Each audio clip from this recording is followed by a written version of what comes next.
La Bible dit un jour, dans 2 Rois chapitre 4 à partir du verset 8, Élisée passait par Sunem. Il y avait là une femme de distinction qui le pressa d'accepter à manger et toutes les fois qu'il passait, il se rendait chez elle pour manger. La Bible nous dit clairement que chaque fois qu'il passait chez elle, il passait là-bas pour manger. Il ne partait pas prier, il ne partait pas intercéder, il ne partait pas exhorter. Elle dit donc à son mari, voici, je sais que cet homme qui passe toujours chez nous est un de ces hommes de Dieu. Faisons une petite chambre haute avec des murs et mettons-y pour lui un lit, une table, un siège et un chandelier afin qu'il se retire quand il viendra chez nous. Élisée, étant revenu à Sunem, se retira dans la chambre haute et y coucha. Il va maintenant poser la question à son serviteur pour dire, il faut que tu fasses venir cette femme. Elle a besoin de quoi? Alors il pose des questions. Est-ce que tu veux que je t'introduise auprès du roi? Maintenant Géasi, qui est le serviteur d'Élisée, dit maintenant, cette dame n'a pas d'enfant. Et donc il dit, appelle-la. Et quand elle vient, elle n'a pas demandé. Elle dit, non, ça va, c'est cool. Il lui a dit, l'année prochaine à la même heure, tu auras un enfant. Et elle dit, non, mon Seigneur, homme de Dieu, ne trompe pas ta servante. À votre avis, qu'est-ce qui a animé cette femme? C'est la peur.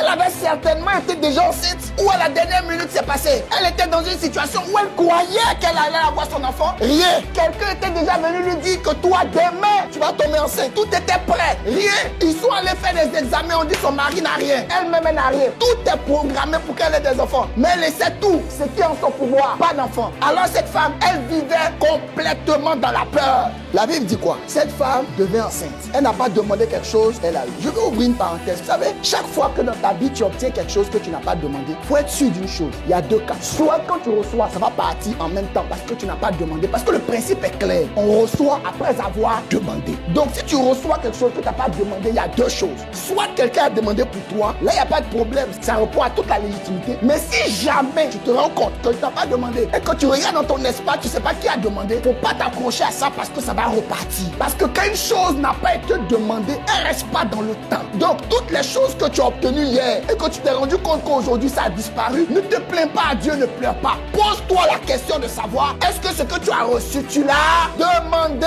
Si tu n'as pas demandé, soit quelqu'un a demandé, alors tu saisis ça, ou soit ça va disparaître. Et on a vu l'histoire de la dame. Elle n'a pas demandé enfant. Elle dit non, elle ne peut pas. Élisée lui a dit, pour ce que tu fais là, je relâche. Elle est tombée enceinte. Vous savez ce qui se passe? L'enfant grandit. Il dépasse l'âge normal. L'enfant devient maintenant un adolescent. Il va aider son père pour faire la terre, tout et tout. Et la Bible dit que l'enfant tombe malade. Et le papa dit à un de ses serviteurs, emmène l'enfant chez sa mère. Et la Bible dit qu'elle a tenu sur ses pieds et l'enfant est mort. Elle est enceinte dans le quartier. Elle avait sa même peur parce qu'elle connaît cette étape-là. Mais elle passe de l'autre côté. Elle dit comme l'homme de Dieu a dit. Alors je continue de croire. Elle a passé l'étape. L'enfant est venu au monde. Mais la peur n'a pas quitté son cœur. Et si l'enfant part? Donc quand l'enfant a une petite fièvre, elle est inquiète. Et si l'enfant part? Jusqu'à ce que le moment maintenant arrive où vous vous rendez compte que l'enfant est sur ses pieds. Et c'est sur ses pieds que l'enfant meurt. Elles sont combien à tenir dans une situation aussi dramatique où tu vois ton enfant qui est censé t'enterrer? Il meurt non pas dans un hôpital. Il meurt non pas quelque part où tu n'y es pas le temps de refaire le film. Il meurt sous tes pieds.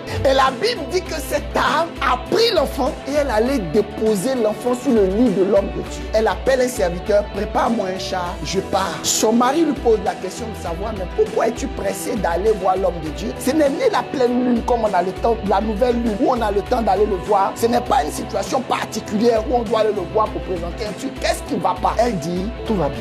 Imaginez, on dit des femmes qu'elles sont émotives. On dit des femmes qu'elles laissent transparaître leurs émotions. Maintenant, comment se fait-il que cette femme qui n'avait pas d'enfant, qui en a eu, qui a passé à toutes ces étapes, qui arrive à maîtriser sa peur pour ne pas que ça se transparaisse sur son visage, pour que son mari qui la connaît, mot pour mot et on pour on, n'arrive même pas à discerner que cette femme est en train d'être torturée par la douleur de son unique fils qui venait de mourir sur ses pieds. Et la Bible dit, elle allait voir l'homme de Dieu. La suite, vous la connaissez. Mais bien aimé, j'ai fait une parenthèse dans cette histoire pour faire comprendre que quand vous décidez de mettre votre foi dans le Seigneur, il y a des peurs qui ne peuvent pas vous ébranler. Hier, tu pouvais dire que tu avais peur de tes parents qui étaient sorciers ou des trucs, tu pouvais dire ça. Mais aujourd'hui, tu as une crise. De quoi as-tu peur? La peur la plus terrible, c'est qu'est-ce que demain va produire. Mais il dit, ne vous inquiétez pas du lendemain. Il dit, vous là, qui êtes mauvais, quand vos enfants vous demandent du pain, vous ne leur donnez pas du bois. Quand vos enfants vous demandent du poisson, vous ne leur donnez pas du poison. Mais vous qui êtes mauvais, regardez comment vous traitez vos enfants. enfants. Et moi qui suis Dieu. Et vous qui êtes ma création. Vous de qui je dis que vous êtes ma ressemblance. Pourquoi je ne prenais pas soin de vous? La Bible est remplie de nos promesses et de nos bénédictions. Mais on ne les saisit pas parce qu'on ne les connaît pas. Et donc qu'est-ce qu'on fait? On est rempli de peur comme les gens du dehors qui ne connaissent pas le Seigneur. Tout quoi tu peux? Regardez une plante. Et quand on vous parle du système de photosynthèse expliqué par les professionnels, tu as peur. Tu te rends compte que la plante qu'elle a là,